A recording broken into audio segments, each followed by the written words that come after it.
शहबाज, मेरे ख्याल में एक साल मुकम्मल अमेरिकी सदर ट्रंप को 20 जनवरी को व्हाइट हाउस में, और इन एक सालों में जो डेवलपमेंट्स हुई हैं, बल्कि मैं एक किसी मगरबी जो डिप्लोमेट है उनको भी सुन रहा था,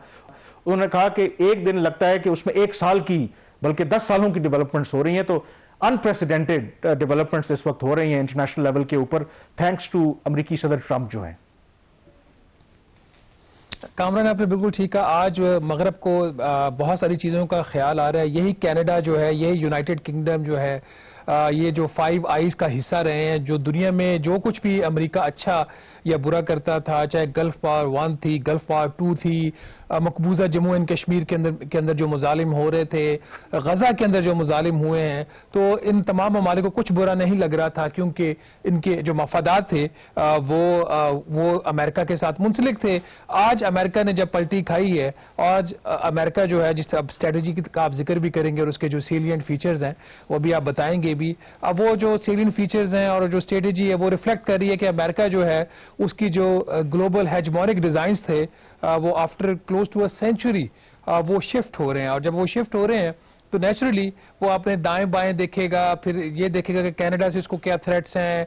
उसको लैटिन अमेरिकन कंट्रीज के साथ क्या थ्रेट्स हैं, आर्कटिक रीजन के अंदर इसको क्या थ्रेट्स हैं। तो दुनिया, जिस आपने सही कहा, 10 साल वाली जो चीजें थी जब एक साल के अंदर हो रही हों, तो फिर बहुत सारे लोग जो कभी इन गुनाहों का और इन बुरी पॉलिसियों का वो हिस्सा रहे हैं, आज वो जो है वो सच बोलने पे मजबूर हो गए। ये स्पीच काश इनके जो प्रेडिसेसर्स थे वो पहले दे देते, और काश वो भी बता देते कि ये जो रूल बेस्ड सिस्टम 1945 में बना था, ब्रेटन वुड सिस्टम का भी उसका हिस्सा था, यूनाइटेड नेशंस बनी। तो आज अब जब हम बात भी करेंगे ब्रेक के बाद IMF के प्रोग्राम के भी, तो थर्ड वर्ल्ड कंट्रीज और जो डेवलपिंग कंट्रीज हैं वो तो आज भी इनके शिकंजे के अंदर। मसला सिर्फ ये हुआ है कि जो डेवलप वर्ल्ड है अब उनको पहली दफा हीट पहुंची है। तो ये जो स्ट्रेटेजी का आप जिक्र करें, इसके सेलिएंट फीचर्स है क्या, ये कैसे अमेरिका की जो पोजीशन है दुनिया में कैसे चेंज करेगी ये?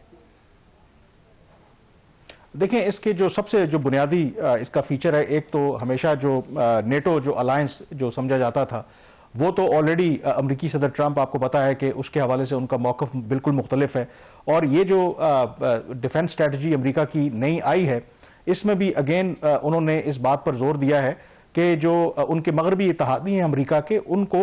बोझ उठाना होगा, और अमेरिका अब ये अकेले बोझ नहीं उठाएगा। बिल्कुल क्लियरली जो इसमें उनकी स्ट्रेटजी है, अमेरिका फर्स्ट, जो ट्रंप ने नारा लगाया था, तो अगेन यहां पर भी जो अमेरिका फर्स्ट का नारा है उस पर उन्होंने जोर दिया है इस स्ट्रेटजी के तहत, कि जो होमलैंड सिक्योरिटी है उसको बेहतर बनाना है, एंड फिर जो अपना उनका रीजन है, यानी कि वेस्टर्न हेमिस्फेयर, जो हमने देखा कि वेनेजुएला में जिस तरीके से अमेरिका ने कार्रवाई की, वहां के सदर को जिस तरीके से कैप्चर किया, वो भी उस हिकमत अमली का हिस्सा है। इनफैक्ट 19वीं सदी का एक जो मुनरो डॉक्ट्रिन था, जो अमेरिका के एक सदर रहे हैं, और वो डॉक्ट्रिन उनका ये था कि वेस्टर्न हेमिस्फेयर में, यानी कि लैटिन अमेरिका में, अमेरिका किसी और जो उनके एडवर्सरी हैं उनका असर रसूख जो है वो बर्दाश्त नहीं करेगा। लेकिन बाद में आपको पता है कि ये जो पॉलिसी समझी जाती थी कि ये एक नाकारा पॉलिसी है, और उसके बाद हमने देखा कि वो वेनेजुएला हो, ब्राजील हो, क्यूबा हो, इस पूरे रीजन के अंदर रशिया का भी इन्फ्लुएंस हमने देखा, चीन का भी इन्फ्लुएंस हमने देखा। अमेरिका कंपीट जरूर करता रहा, लेकिन अब वो पॉलिसी दोबारा वापस आ रही है, जिसके तहत वो कह रहे हैं कि इस कम से कम रीजन के अंदर अमेरिका किसी और की प्रेजेंस एक्सेप्ट नहीं करेगा। But I think more importantly जिसका पाकिस्तान के ऊपर भी असर होगा, जो सबसे बड़ी आई थिंक इस पॉलिसी में जो तब्दीली है, अमेरिका की जो शिफ्ट है, वो है आई थिंक चीन के हवाले से। और इसमें जो सबसे अहम नुकता है, जो माजी की पेपर्स आते रहे, उसमें बाकायदा तौर पर अमेरिकी जो इंतजामिया है वो चीन को कन्फ्रंट करने की बात करती रही, चीन को ताकत के जोर से रोकने की कोशिश करती रही। लेकिन इस रिपोर्ट के मुताबिक बताया गया है कि चीन को दबाने या जलील करने का अमेरिका ख्वाहा नहीं है, बल्कि उसे महाजाराई के बजाय ताकत के जरिए बाज रखेगा, यानी कि उसके साथ कॉन्फ्रंटेशन नहीं करेंगे, स्ट्रेंथ के जरिए उनको रोकने की कोशिश करेंगे, या अपने जो इंटरेस्ट हैं उनको प्रोटेक्ट करने की कोशिश करेंगे। तो यहां पर क्लियरली एक तो चीज वाज़ेह हो गई कि कई अरसे से जो अमेरिका चीन को अपना नंबर 1 एनिमी समझता था, अब अमेरिकी इंतजामिया के मुताबिक चीन is no longer number 1 enemy.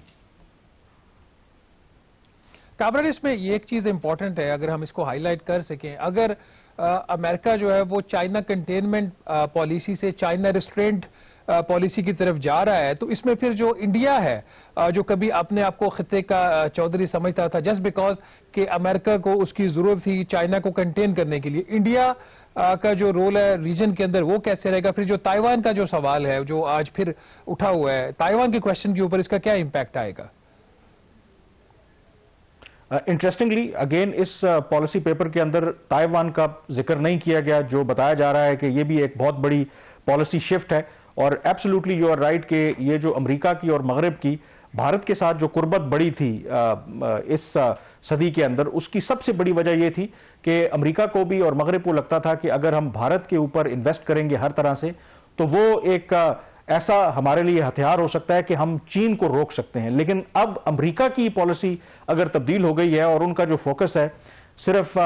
China को कंटेन करने के बजाय या कन्फ्रंट करने के बजाय, आप कह सकते हैं कि इस पॉलिसी के तहत कि वो उनके साथ मिलकर मामलात को आगे लेकर के चलना चाहते हैं। तो इसका मतलब है कि वो जो बेसिक प्रिंसिपल था जिसकी बुनियाद पर भारत के साथ अमेरिका के ताल्लुकात बेहतर हुए थे, या उनके साथ उन्होंने कोऑपरेशन, डिफेंस हो या सिक्योरिटी कोऑपरेशन या इकोनॉमिक कोऑपरेशन को फरोग दिया था, वो जो बेसिक प्रिंसिपल है वही अमेरिकी इंतजामिया ने जो मौजूदा है तो तब्दील कर दिया। तो इसका मतलब है कि सारे इस नए सिनेरियो के अंदर भारत की अब वो अहमियत नहीं रही, और इसी वजह से शायद पाकिस्तान की दोबारा से आपको एक अहमियत यहां पर दिखाई देती है। And I think more importantly क्योंकि चीन हमारा एक स्ट्रेटेजिक पार्टनरशिप है, CPEC का भी हम हिस्सा हैं, इसमें जो पाकिस्तान के लिए मेरे ख्याल में जो एक पॉजिटिव इसमें अंदर डेवलपमेंट है, क्योंकि अभी हमारे अमेरिका के साथ बड़े अच्छे ताल्लुकात हैं और एक खदशा हमेशा ये पाया जाता रहा है कि अमेरिका हो सकता है कि एट सम पॉइंट हमारे से कोई ऐसा मुतालबा कर दे जो चीन के खिलाफ हो। लेकिन अगर अमेरिका अपनी पॉलिसी चीन के हवाले से तब्दील कर रहा है तो ये मेरे ख्याल में पाकिस्तान के लिए चीजें कदरे आसान हो जाएंगी, क्योंकि अगर अमेरिका और चीन के दरमियान कोई मफामत होती है या कॉन्फ्रंटेशन नहीं होती तो उसमें फिर पाकिस्तान के लिए बहुत आई थिंक बेहतरी की एक इसमें हिकमत अमली हो सकती है। और गिवन कि पाकिस्तान का जो रिलेशनशिप है चीन के साथ इकोनॉमिक, उस पर भी आप रोशनी डाल सकते हैं, तो that is I think for positive development for Pakistan. अगर जो अमेरिका के इत्तेहादियों के लिए ये एक बुरी खबर है और भारत के लिए ये एक बुरी खबर है, तो मेरे ख्याल में पाकिस्तान के लिए तो इसमें मुझे खैर ही नजर आ रही है। कामरान, आप चाइना के जितने भी डॉक्ट्राइन देखते हैं उसमें उनका जो डिफेंस, उनके एम्बिशंस है वो बहुत ज्यादा आपको नजर नहीं आती। वो चाइना की शुरू से पॉलिसी ही ये शेयर्ड प्रॉस्पेरिटी की चाइना ने बात की है। CPEC एक्टिव है या नहीं है इस वक्त, अगर वो एक सदखाने में भी जा चुका है, लेकिन ओवरऑल जो पाकिस्तान और चाइना का एक रोल है बेल्ट एंड रोड इनिशिएटिव के अंदर,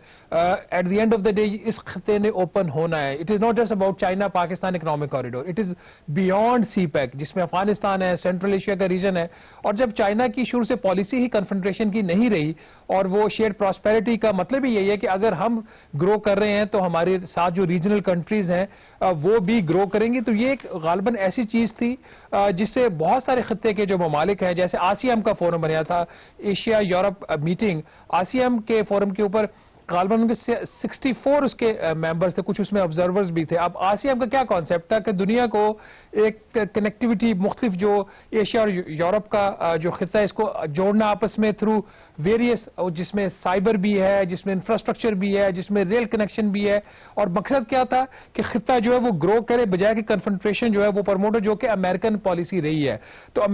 चाइना तो इकोनॉमिक प्रॉस्पेरिटी के लिहाज से ठीक है, और अगर अमेरिकन प्रेशर भी पाकिस्तान के ऊपर से हट जाता है, ऑल्दो अमेरिकन कभी कहते तो नहीं थे कि हम पाकिस्तान के ऊपर को दबाव हमने डाला हुआ है कि या वो चीन को रखेंगे या पाकिस्तान को रखेंगे। और पाकिस्तान की भी आपको पता ही है, since it is your subject, कि पाकिस्तान की पॉलिसी यही रही कि वो दोनों ब्लॉक्स को साथ लेके चलना चाह रहा था। बट इसके साथ जो एक और जो चीज कामरान जिसको हाईलाइट करने की जरूरत है, बल्कि 2 पॉइंट्स, एक तो ये जो क्वाड ग्रुप बना था अगेन, जिसमें जापान भी था, गालबन ऑस्ट्रेलिया था, इंडिया था। क्वाड ग्रुप की इस स्ट्रेटजी के बाद क्या अहमियत रह जाती है? और रशिया जो है, रशिया को अगर इसमें थ्रेट डिक्लेयर स्ट्रेटजी के अंदर नहीं किया गया, लेकिन आर्कटिक के अंदर जो ग्रीनलैंड के अंदर जो कुछ हो रहा है और जो अमेरिकन जो है वो ग्रीनलैंड को अक्वायर करना चाह रहे हैं, उसके पीछे तो रशियन थ्रेट ही है ना, कि किसी स्टेज पे अगर कोई जंग होती है तो रशियन जो सबमरीन्स हैं वो उस इलाके के अंदर उनकी जो मूवमेंट है वहां से इजीली कैप्चर हो सकती है,